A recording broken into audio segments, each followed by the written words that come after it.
ویسے ہی جیسے کہ ایک مسلمان کو نیکوکار، عبادت گزار، متقی پرہیزگار کو مسلمان تو مانیں گے مگر گواہی نہیں دیں گے کہ وہ جنت میں چلا گیا۔ فرمایا وَلَا يَحْكُمُونَ لِوَاحِدٍ بِعَيْنِهِ، ایک معروف متعین شخص کو نام کے ساتھ، پرسنالٹی کے ساتھ طے کر کے کہ فلاں صاحب نام کے ساتھ اس کے لیے فیصلہ نہیں کریں گے انہو من اہل الجنت، جنتی ہے مسلمان کے لیے۔ وَلَا يَحْكُمُونَ عَلَىٰ أَحَدٍ بِعَيْنِهِ، اور کسی دوسرے شخص پر جو کافر ہو یا بہت زیادہ گنہگار، بدکار، سیاکار ہو، زندگی میں کبھی بھی کوئی نیکی کا کام نہ کیا ہو، گنہگار ہو یا بدکار ہو یا کفار میں سے کافر ہو، مشرک ہو، ملحد ہو، یہودی نصرانی ہو،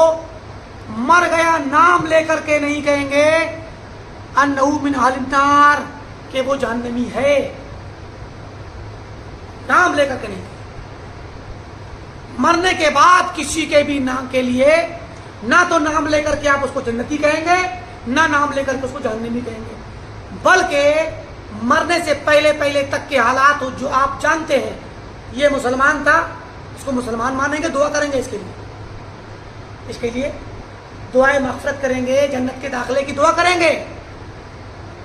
امید رکھیں گے کہ انشاءاللہ اللہ تعالیٰ سے بخشش بھی طلب کریں گے کہ اللہ اس کو بخش۔ مرنے سے پہلے پہلے تک ہمارے علم میں جو انسان کافر تھا اسے کافر کہیں گے، مسلمان نہیں کہیں گے، لیکن جو مسلمان تھا اس کو مسلمان کہیں گے۔ اب مسلمانوں میں دو طرح کے لوگ، جو نیکوکار تھا، متقی پرہیزگار تھا، اس کے لیے امید رکھیں گے کہ انشاءاللہ امید ہے کہ اللہ کی فضل سے وہ رحمت سے جنت میں گیا ہوگا، اور دعا بھی کریں گے کہ اللہ اگر اس کی کوئی کمیاں ہو تو معاف کر دے۔ اور جو مسلمان سیاہکار تھا، بدکار تھا، گنہگار تھا، اس کو مسلمان تو مانیں گے جب تک کہ اس کے پاس کوئی کفر نہ پایا گیا ہو، عموماً مسلمان تھا، لیکن اس کے لیے ڈریں گے، ہم خوف رکھیں گے کہ کہیں ایسا نہ ہو کہ جہنم میں چلا جائے، اور اسی لیے اس کے لیے دعا بھی کریں گے مغفرت کی، جب تک کہ وہ اسلام پر تھا۔ لیکن اگر وہ اس نے ایسے گناہ کیے تھے جو گناہ اس کو کفر میں لے گئے اور اس پر کفر کی حجت قائم کر دی گئی، بتلا دیا گیا کہ تیرا یہ گناہ شرک ہے، تیرا یہ گناہ کفر ہے، حجت قائم کر دی گئی، بتلا دیا گیا، سارے شبہات دور کر دیے گئے، کوئی شبہ نہیں رہا، کوئی شک شبہ نہیں رہا، پھر بھی اپنی جاننے کے باوجود مصر رہا، اصرار کرتا رہا، اسی پر باقی رہا، ہٹ دھرم رہا، تو پھر اور اس پر اہل علم نے، اہل دانش نے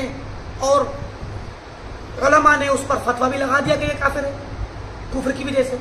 اور اس نے کہا ٹھیک ہے میں کافر ہوں، کوئی بات نہیں، میں اپنی بات پہ رہوں گا، توبہ نہیں کی، تو پھر تو وہ کافر ہے، تو اس کو کافر میں شمار کریں۔ لیکن جس پہ کفر کا فتویٰ نہیں لگا، حجت قائم نہیں ہوئی، گرچہ کفریہ کاموں میں تھا، گرچہ شرکیہ کاموں میں تھا، مگر اس پر حجت قائم نہیں ہوئی، شرک کرنے کے باوجود اس پر حجت قائم نہیں ہوئی، اس کو نہیں سمجھایا گیا کہ تم جو کرتے ہو وہ شرک اکبر ہے، اور اس کے شبہات کا ازالہ نہیں کیا گیا، اور وہ مر گیا، تو اس کو مسلمان مانا جائے گا، مشرک نہیں۔ اس کی زندگی میں اس کو ڈرانے کے لیے کہا جائے گا تو شرک کرتا ہے، مشرک ہے، مگر اگر حجت قائم نہیں ہوئی ہے، وضاحت نہیں ہوئی ہے، دین کا حکم نہیں پہنچا ہے، اس کے شبہات کا ازالہ نہیں ہوا ہے، اور اس پر فتویٰ تمام شرائط تکفیر کی شرطوں کو رکھتے ہوئے سامنے، اور ہر طرح کی رکاوٹ اور موانع کو سامنے رکھتے ہوئے، دیکھتے ہوئے کفر کے فتویٰ نہیں لگائے اس پہ، تو اس شخص کو کافر کہنا جرم عظیم ہے، اس کو مشرک کہہ کر کے اسلام سے خارج کرنا بہت بڑا جرم ہے، جان لیجیے آپ لوگ۔ اور جو لوگ بعض اہل حدیث خطبہ، بعض اہل حدیث علماء، بعض اہل حدیث میدان دعوت میں کام کرنے والے، بعض داعی لوگ اگر تمام اس طرح کے عمل کرنے والے، شرک کرنے والے مسلمانوں کو بلا تفریق کافر قرار دیتے ہیں تو یہ اہل حدیثوں کا ایمان نہیں ہے،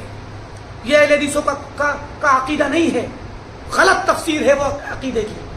غلط تفسیر ہے، غلط فہمی ہے ان لوگوں کی کہ بریلوی سب کافر، نعوذ باللہ دیوبندی سب کافر. یہ بات کہنا غلط ہے. بغیر تحقیق کے، بغیر حجت قائم کیے ہوئے اس بات کو سنیے،